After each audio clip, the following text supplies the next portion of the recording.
David had been anointed as the next king of Israel.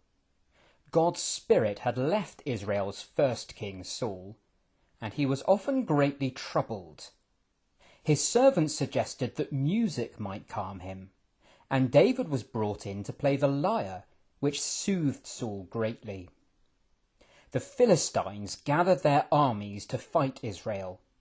They camped on one side of a valley, and Saul's men camped on the other. The Philistines had a giant named Goliath, who was over 9 feet tall. He used to shout out to the Israelites, "Choose a man and let him fight with me. If he wins, we'll be your servants. If I win, you'll be our servants." And Saul and the Israelites were greatly afraid.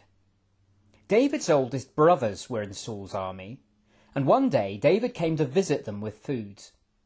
While he was there, Goliath stepped forward and gave his challenge once again.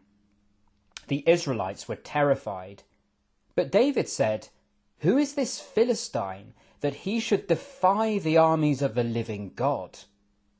Eliab, David's brother, was angry when he heard this, but David's words were reported to King Saul. Saul sent for David, and David said, "I will go and fight this Philistine." "You can't," said Saul. "You're young, but he's been a man of war from his youth." "I used to keep sheep for my father," said David. "When a lion came to take a lamb, I struck him and rescued the lamb. When a bear came, I struck him down and killed him. The God who delivered me from the lion and the bear will deliver me from this Philistine." And Saul said, "Go, and the Lord be with you." Saul gave David his armour, but he wasn't used to it, so he took it off. He took his staff and chose 5 smooth stones from the brook and put them in his shepherd's pouch, and then approached Goliath. "Am I a dog that you come at me with sticks?" roared Goliath. "You come to me with a sword and spear and javelin," said David. "But I come to you in the name of the Lord of hosts. The battle is the Lord's, and he will give you into our hand." Then David ran towards the Philistine and fired a stone from his sling. It sunk into Goliath's forehead, and he fell to the ground. David rushed up and killed Goliath with his own sword, and cut off his head.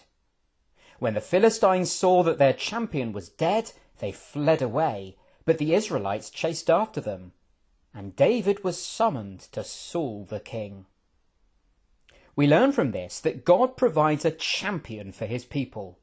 He raised up David to save Israel from their enemy, and now he's raised up Jesus to save us from Satan and sin.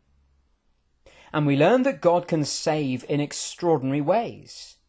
David didn't need a sword or a spear to beat Goliath. God can bring deliverance without big armies or mighty warriors.